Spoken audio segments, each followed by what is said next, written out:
Shalom adik-adik, bertemu lagi dengan Kak Grace sekarang Minggu Online GKI Klaten. Gimana kabarnya hari ini?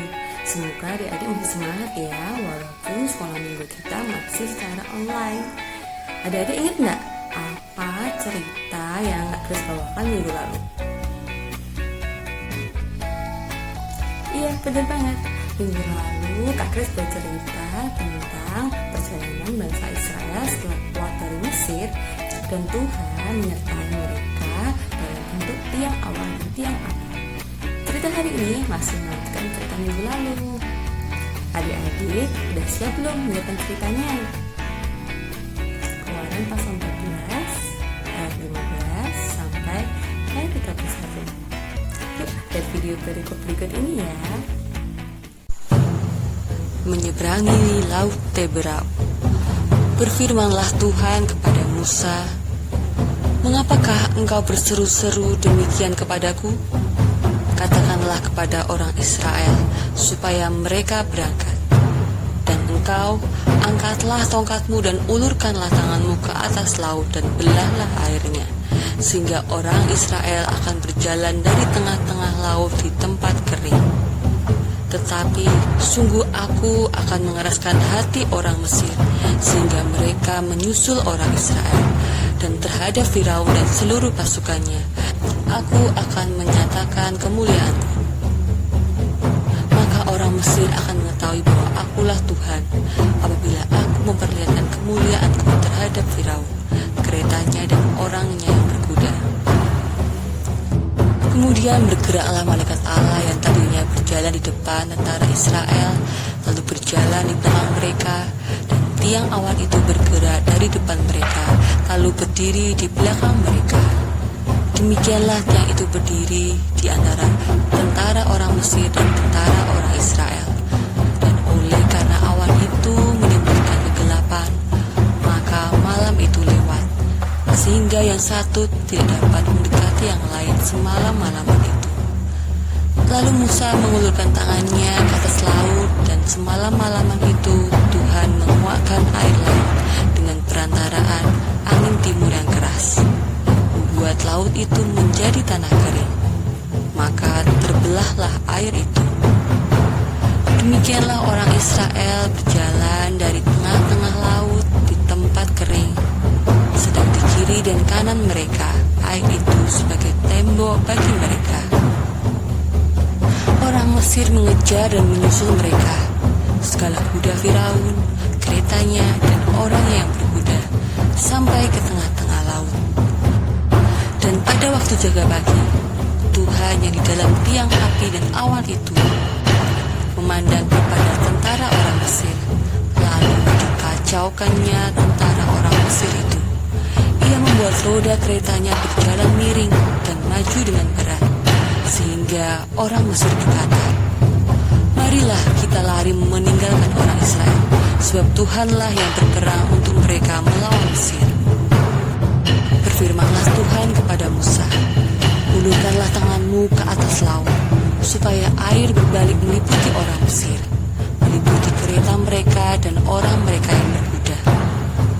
Musa mengulurkan tangannya ke atas laut, maka menjelang pagi berbaliklah air laut ke tempatnya, sedang orang Mesir lari menuju air itu.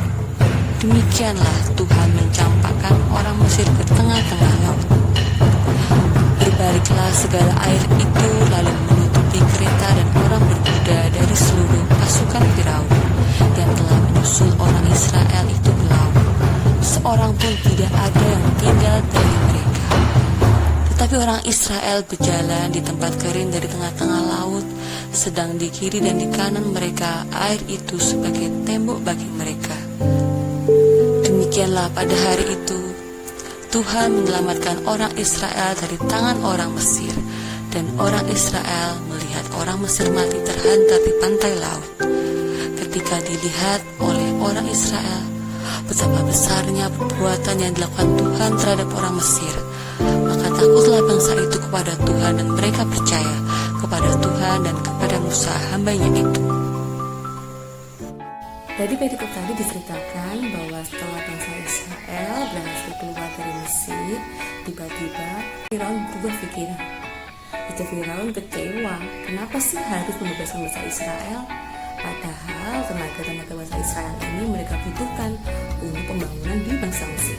Kemudian Raja Firaun bersama para tentara dan pasukan berkuda-nya mereka mengejar bangsa Israel dengan harapan bisa membawa bangsa Israel kembali ke tanah Mesir. Ingat saja kalau adik-adik berada di posisi bangsa Israel, pasti takut ya. Gimana nggak takut? Bangsa Israel dikejar oleh ratusan tentara dan pasukan berkuda. Padahal bangsa Israel sendiri sudah lama mengalami penjajahan dan memiliki nyawa yang kecil. Saat bangsa Israel merasa sangat takut, lalu Musa memberikan harapan kepada mereka dengan berkata, janganlah takut, berdirilah tetap dan lihatlah keselamatan dari Tuhan. Saat bangsa Mesir semakin dekat, Tuhan sendiri yang berperang menghadapi bangsa Mesir. Tuhan melindungi bangsa Israel dengan sangat luar biasa. Kemudian Tuhan berfirman kepada Musa, angkatlah tanganmu dan tongkatmu ke atas laut dan belahlah airnya. Dan benar saja, laut Tebera yang sangat dalam menjadi terbelah dua sehingga bangsa Israel bisa berjalan di tengah-tengahnya. Tapi Tuhan mengacaukan tentara bangsa Mesir. Tuhan membuat roda kereta menjadi miring dan kereta maju dengan benar, sehingga bangsa Israel bisa menyeberangi laut Tebera dengan selamat.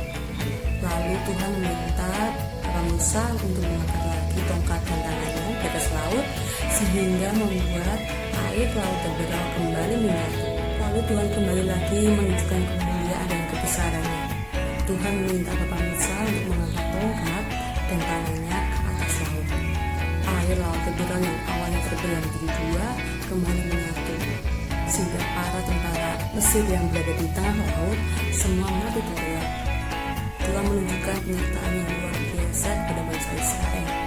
Begitu pula pada kita semua adik-adik, tiap kita pasti memiliki harapan. Tapi mungkin saja untuk mencapai harapan kita ini, kita harus melewati banyak perjuangan dan kesulitan.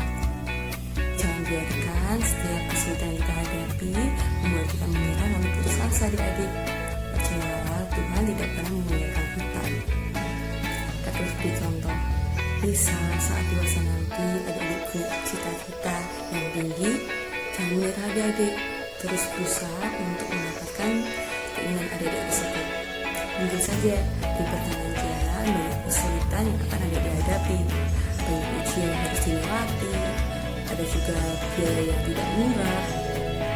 Mungkin hal-hal ini terasa tidak mudah untuk ukuran manusia, tapi tidak ada yang mustahil jika kita mau serahkan semuanya kepada Tuhan. Tuhan pasti akan berikan jalan terbaik untuk kita, namanya asal kita mau berusaha untuk mendapatkan setiap harapan kita. Demikian cerita sekolah minggu hari ini dari Kak Grace. Semoga adik-adik makin dikuatkan, makin percaya kepada Tuhan untuk mencapai masa depannya. Sampai jumpa minggu depan. Tuhan Yesus memberkati.